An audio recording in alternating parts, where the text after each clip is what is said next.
Now, I have said before, maybe more than once, that I'm not very good at hope. And to tell the truth, I could also say I'm not very good at joy, or at least I tend to see myself that way. Let me tell you something. It made Advent a little tricky on a couple of occasions. But when I began thinking through this message, it occurred to me that joy is closely linked to playfulness and delight. And those I'm good at. I mean, often in a way that makes my daughters groan at me, but what can you do? Now, I should say right off that this is not going to be a typical sermon for me. My default mode tends to be to take a passage or maybe two, and just go straight through them. This goes to here, goes to here, goes to here, and boom, see where we end up. This is going to be anything but. Rather, I'm going to lay out a number of threads and then see kind of how we can weave them together. And what I just said about playfulness is thread number one. So just hang with me here, because however disconnected it might seem, this will all make sense. And really, honestly, have I ever steered you wrong? You're so kind. See, this is the advantage of being married. Your head never gets too big. But anyway, I was talking more in this context. We won't worry about the navigation thing. I can read a map. But thread number 2 goes back to the series that we did last year, working with Dr. John M.G. Barclay's work on Paul and grace. And if you were here and you remember, Barclay works with 6 perfections of grace. 6 ways in which grace can sort of be taken to a logical extreme, ultimately, you might say. And if you remember, one of those 6 is non-circularity, or we might also call non-reciprocity. The gift is given with no expectation of response, which is an idea that was utterly scandalous to the ancient world, which really understood society as being built on circularity and reciprocity. That was one of the things that held everything together. You gave gifts to people who could do something for you, so they would be obligated to respond in kind. The clearest, this is really the quintessential example of this, was the Roman patron-client system. Wealthy people gave financial support to people who were poorer than themselves so that their clients would in turn provide them with a base of political support. So imagine, take our context, imagine that instead of taking millions of dollars and pouring them down the rat hole of obnoxious commercials that you just mute or turn the TV off for or otherwise just sort of close your eyes, that politicians could just take that money and use all of it to directly buy voters. That starts to give you the idea. And the thing about children is that they have no place in this sort of system. Because children can do nothing for you. They can't give you status. They can't give you power. They can't give you riches. They can't give you influence. And so unless they're your children, you have no reason whatsoever to invest any time or money or anything in them. Children weren't just outsiders to the economic, political, social system. To the system, they effectively didn't exist at all. So, thread number 3, Rich Mullins. And specifically, his song, You Did Not Have a Home. And this lyric, you rode an ass's foal.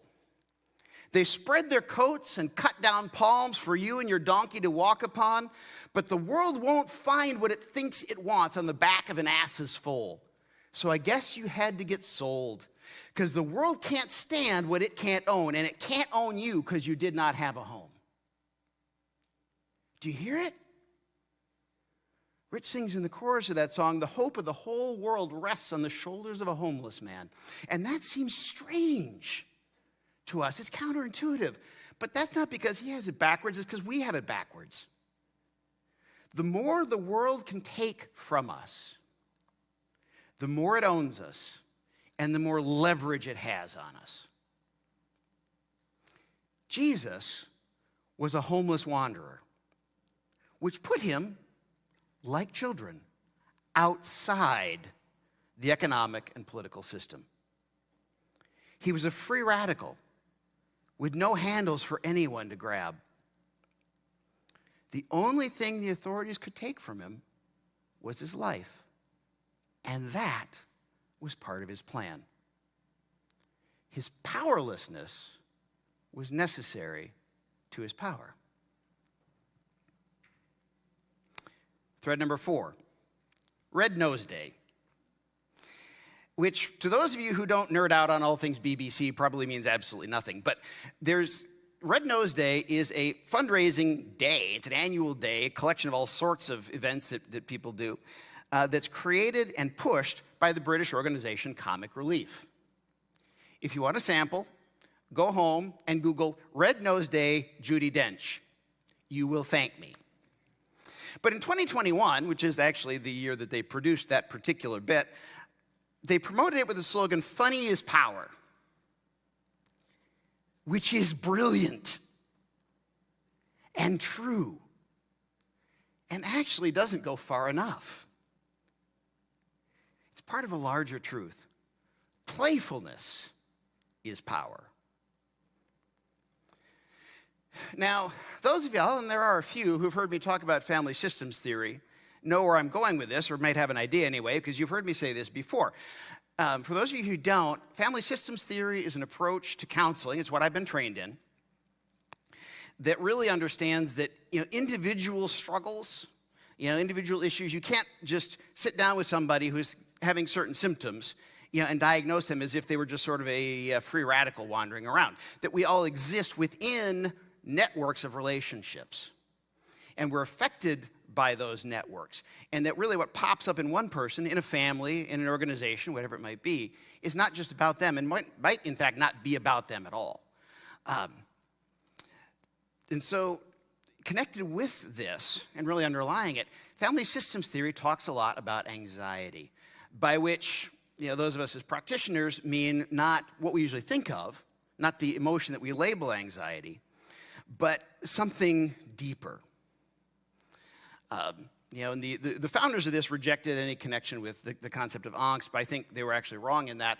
And in fact, from a Christian perspective, I define anxiety in this sense as the bone-deep subconscious awareness of the sin at near the center of our beings rubbing against who we were created to be.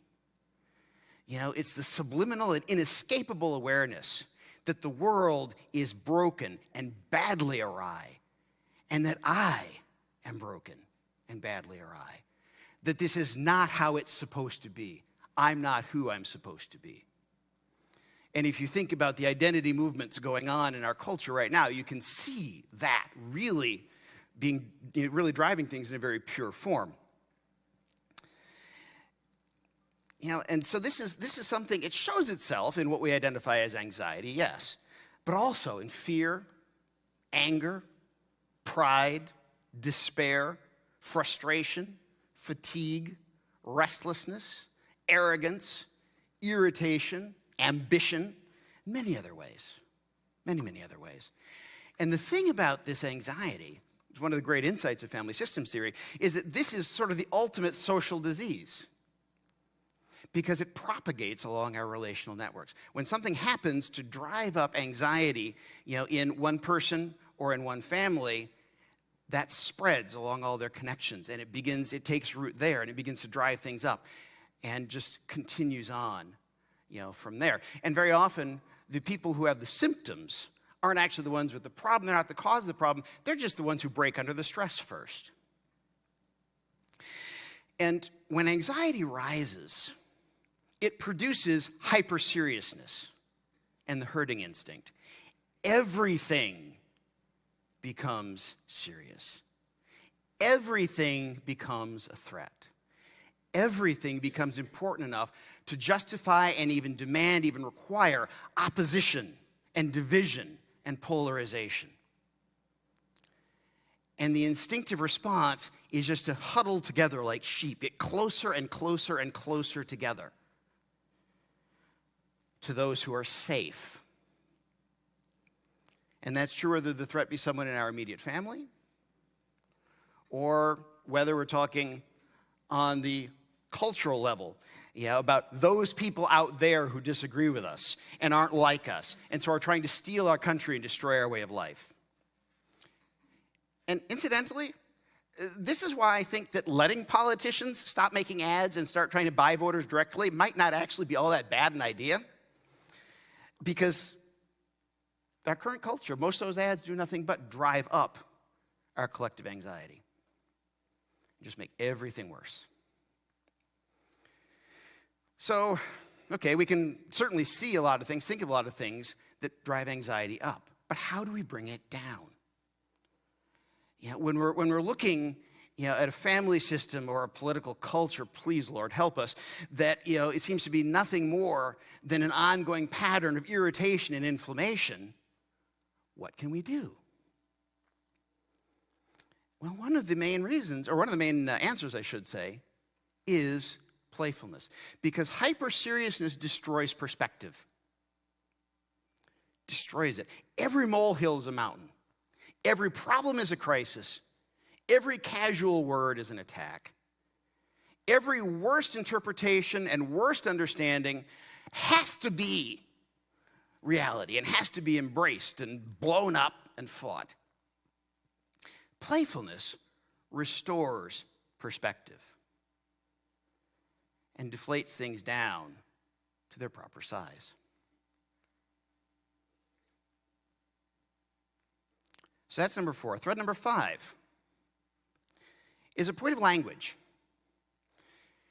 Words which mean the same thing on a literal level, but mean it in different ways. For example, take self-aware and self-conscious. Aware and conscious both mean the same thing. So, literally speaking, so do self-aware and self-conscious. They both mean to be seeing and contemplating ourselves.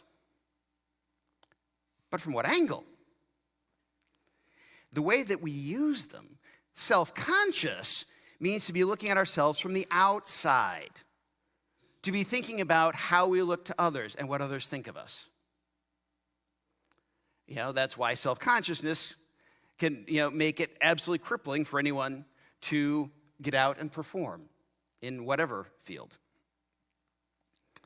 Self-aware, on the other hand, we use to mean looking from the inside. Thinking about what's going on inside us and what we're saying and doing and why we're saying and doing that. It is one of the virtues which has historically been cultivated and promoted by this congregation. So, on one level, they mean the same thing, but what they mean more seriously is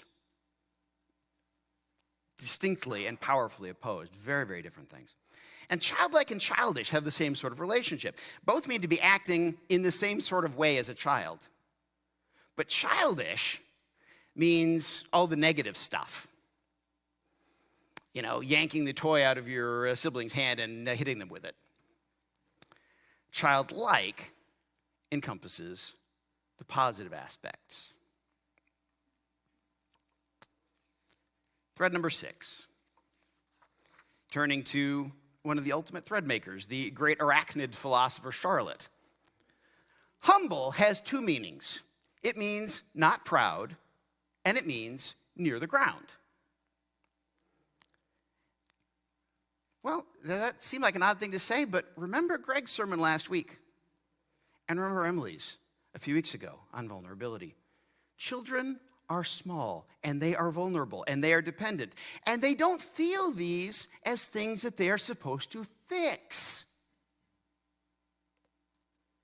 It is simply how things are and how life is. They are, both literally and figuratively, near the ground. And so they begin from a point of humility. And this is huge. It's absolutely huge. Because as the French-Canadian philosopher, Father Ernest Fortin, saw, humility is the first and greatest Christian virtue. Humility, first of all, of a God who would humble himself to take on our humanity and give his life as a ransom for the many. But humility as well for the believer, to understand that all is grace, that we have no right to claim anything as our own, not our life, not our gifts, not even our faith. We are at every moment God's creation. And here again, you see, we have the language of grace and gift and the idea of reception. So let's weave these threads together and see what sort of picture they give us. And let's do this in light of the reality that Jesus is frequently, almost distressingly playful and paradoxical, though the filters of 2 millennia of somber reverence can make it hard for us to see that. You know, as the Reverend Dr. Carolyn Gordon put it, we preach him like he's got, wings and a halo, but when we do that, we miss so much of what he was on about and how he was doing it. Think of John 21, and this is why I asked you to have it out. I'm not going to read this. I just want to reflect on it a moment. Peter goes out fishing with some of the other disciples. Remember, this is after the resurrection. Jesus is back. They know Jesus is back, but we know what's going on with Peter, right? The whole, deny him 3 times and the rooster and all that. Peter's got issues. This is not just the sort of whole wonderful kind of thing for him, that it is for everyone else, because he thinks he has blown it. He thinks, he's just ruined everything. There's no hope for him. So he goes back to what he knows. He goes back to what he can do in his sleep, almost literally, because they fished at night, because that's the way the fish behaved in the Sea of Galilee.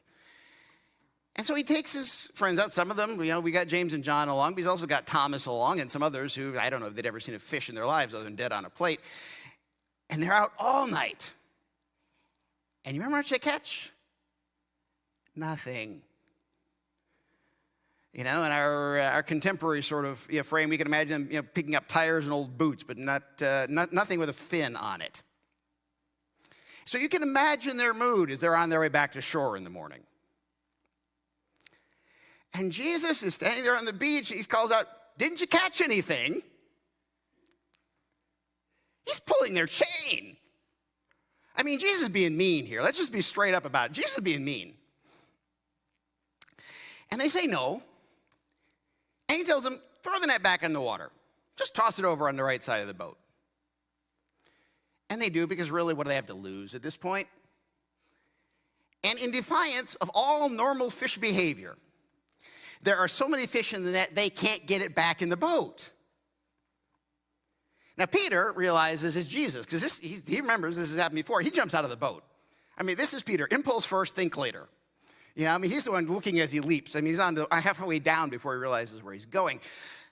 The rest of the disciples, meanwhile, have to tow the net back to shore because they can't get it any further out of the water. All they can do is hang on to it, just try to get the boat moving and just drag it back until they can drag the fish up on the beach. And they get to Jesus, and what do they see? He's already cooking fish for breakfast. What was the point of all this? Jesus didn't need the fish. Jesus already had the fish. I don't know where those fish came from, but he already had the fish. He didn't need the fish, but he wanted the fishermen.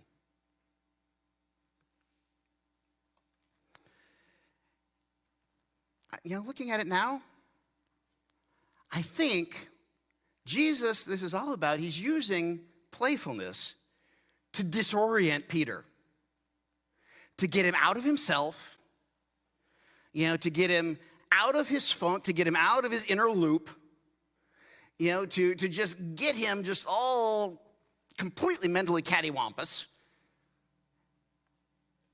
to prepare him for the conversation which is about to happen. Jesus does this, and I think this is what we see in Matthew 18. The disciples are fighting again over which of them is the greatest. I mean, they're like siblings squabbling over which of them is mommy's favorite. And they take it to Jesus, which honestly is a really dumb idea, but the whole thing's a really dumb idea, so we shouldn't be surprised by this. And it's like they want him to pick. I mean, seriously. And he responds by pulling over a little child and setting the child in the midst of them. I mean, this is as if we had a group of chefs arguing over which of them was the greatest, and Jesus responds by dropping a Penguin Point hamburger in the middle of the table. Remember, children in that culture, in that society, in a world that worked the way that one did, and to be perfectly honest, the way ours does, were the exact backwards of greatness. Jesus is setting a social black hole in their midst and pointing to this child and saying, you want to be the greatest? Be like this. Children were not part of the system, and neither was Jesus. They weren't part of the system of reciprocity and circularity, where you do for those who can do for you. They weren't part of the system of competition, where you do to others before they can do to you. And what this meant was that they were disconnected from the anxiety of the system, which teaches us to be serious and more serious, which teaches us to see seriousness as a good thing, and indeed a good thing of which there cannot be too much. They were free from that seriousness, and so they were free to be playful. Now, playfulness can be serious in its own way. Think of a kitten. You know, when they're jumping and batting and doing all those other things, they are playing, but they are also preparing very carefully to be the little mass murderers that they are. But most seriousness is not playful at all. The adult seriousness of this world rejects playfulness as, note the words, immature and juvenile. In other words, it's for children, not for adults. And so that seriousness is heavy. It is a weight. And it is a weight which will break your back. It's a weight which will crush you. And the world will consider that its due. Children were free to be light. And so was Jesus. They were free to take themselves lightly. And this, as Chesterton tells us, is how angels can fly. Make no mistake, this world kills joy because it despises it. Happiness, yes. Pleasure, sure. But these are things which can be monetized, advertised, and weaponized to support the system and keep its rulers secure in their power, influence, and wealth. Joy? No. No, joy is subversive because it flows from the freedom of not being bound to the system. Joy receives a gift as a gift with delight to be freely received. No strings attached. And it's those strings that get pulled and keep the world turning. Joy is being carried on the shoulders of a homeless man, a man with the calloused hands of a builder and the calloused feet of a bootless vagrant, and playing with the children romping around him in the dust. Joy is the recovery of the crackling life and exultant strength of the one who called out, "Let there be light," and set the stars to dancing. Joy is all about the doing of the thing. Not because we'll get paid for it, not because someone will be impressed by it, not because something bad will happen if we don't, not because someone is making us, but simply for the sake of the thing. I referenced G.K. Chesterton a few moments ago, a man who, with all his flaws, they were serious, maybe the greatest writer the church has known since the closing of the canon. And I can't think of a better way to end than to return to Chesterton, to a passage which invokes childlike joy as a representation of the image of God. He writes this: because children have abounding vitality, because they are in spirit fierce and free, therefore they want things repeated and unchanged. They always say, do it again. And the grown-up person does it again until he is nearly dead.